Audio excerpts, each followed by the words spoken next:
itself.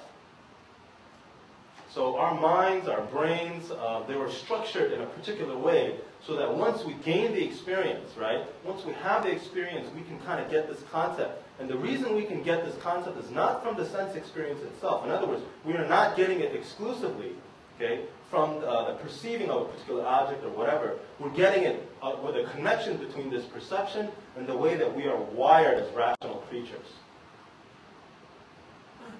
Did you get any of that? Is that right? In outer space?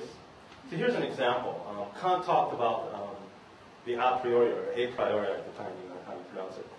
Think about something like math. This would be, so he doesn't mean that you can't learn an object based on, that you learn something without experience at all. Think about something like a mathematical proposition. Let's say, I don't know, 32 times 500. What is that?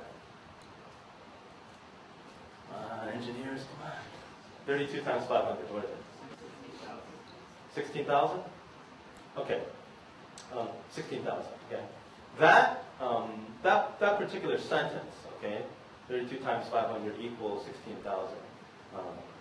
According to the rationalist, okay, according to a priori thinking, how Kant would define it is it's not that experiencing that mathematical proposition makes you understand it, but rather once you understand what 32 and 500 means, okay, once you understand the definition of 32 and 500, once you're clear on that, you understand what multiplication is, right? You don't need experience to gain the fact that it's 16,000. You don't need to experience anything. Once you understand the concepts, you can work it out. In other words, you don't need to have to experience it through your senses. And so, the easiest way to understand this is that if I'm someone perceiving something, and I have this object, let's just use an object in front of me, or a particular sentence about the world, the rationalist is claiming that my mind, I'm structured in a particular way because I'm a rational creature. Okay? I have a particular structure. I go through this experience, and it's because of a combination of this structure of my rational being and this experience that I can say that I know this thing. Okay? It'll be easier to understand this once I give a contrast with empiricists. Now, the rationalists, their biggest critique of empiricism is that the empiricist falls prey to skeptical arguments. So a skeptic is someone, I mean, nowadays we use skeptic in a different sense, but in philosophy, especially back then when these kind of debates are going on, a skeptic is someone that basically denied that one can know anything. Or they say there's no way you could tell whether you know or not. And the most typical thing is the fact that you have a body. Okay, can you prove to me that you have a body? Well, the skeptic would say you can't. Why? Well, you know that you have a body, or you think you know that you have a body based on what? Sense experience, right? Have you been deceived by your sense experience before? Yeah. Well, what makes you think you're not being deceived now? What makes you think you have a body? Are you in a better position than a brain hooked up to a computer? Can you argue with a brain hooked up to a computer and convince that brain doesn't have a body?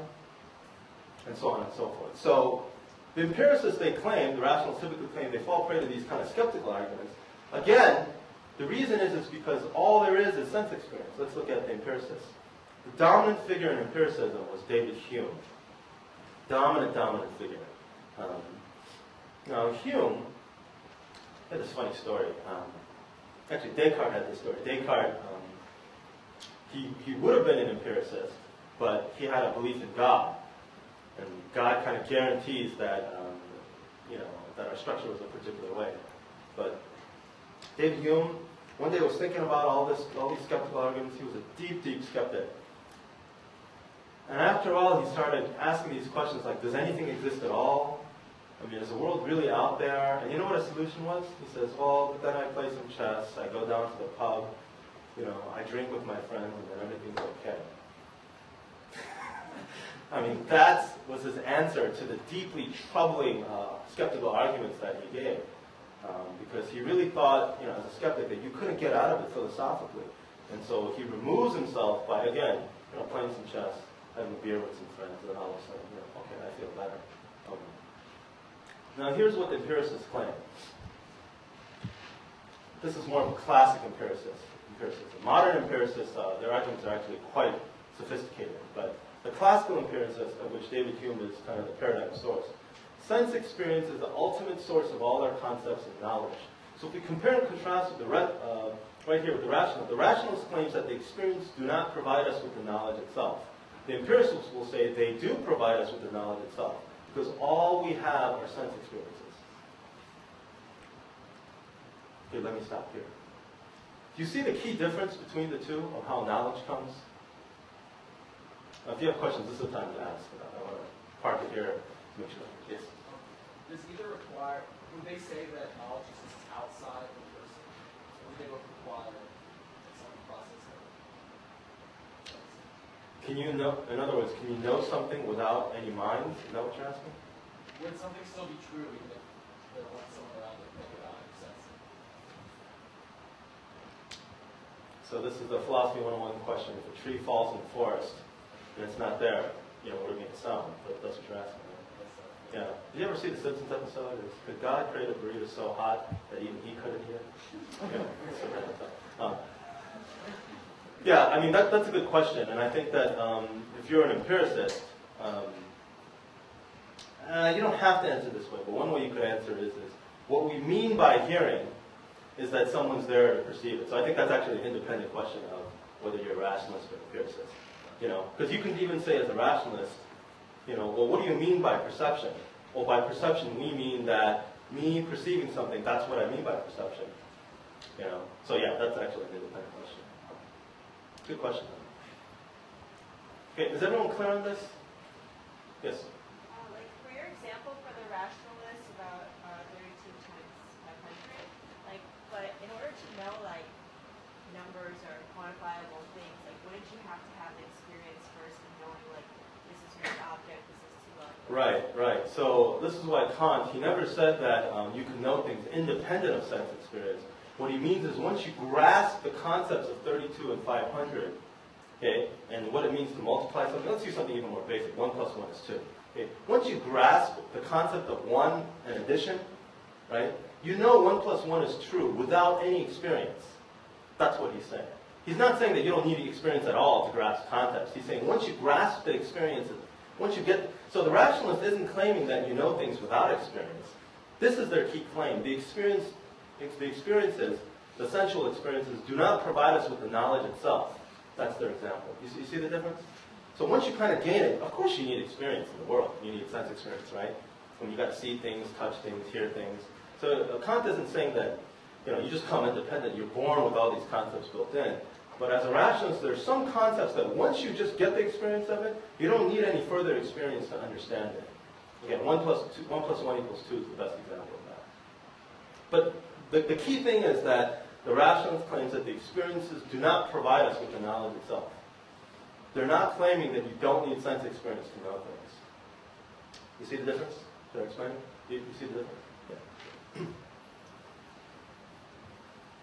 Okay, is everyone clear on this? Here's how you know that it's clear. Could you explain this to somebody that wasn't here, the difference between the two, the main differences? Let's do that. Take 1 minute, turn to your neighbor, and designate one explainer. Okay? So explain the difference in your own words, and just try it. Okay? Take a minute or two. You have a question back there? So just to make this clear, in my own mind, rationalism and empiricism are both forms. They're not forms, but yeah, it's the views they hold. That's the area. That's what it concerns epistemology, because both of these they're concerned with knowledge. Okay, so how was it explaining? Was it hard? And those of you that were able to hear that, did the words that your friend tried to tell, did it make it more clear? Clear as mud. And again, these are very complex views, but if you just kind of just remember this particular sentence, this sentence is actually not that complicated. Okay, so the rationalist is just claiming that sense experiences, okay, what you can perceive, it does not provide us with the knowledge itself of the concepts and content of things that we perceive out there. Here it's saying it does. So the biggest critique of empiricism is the rationalist claims that the empiricist falls prey to skeptical arguments.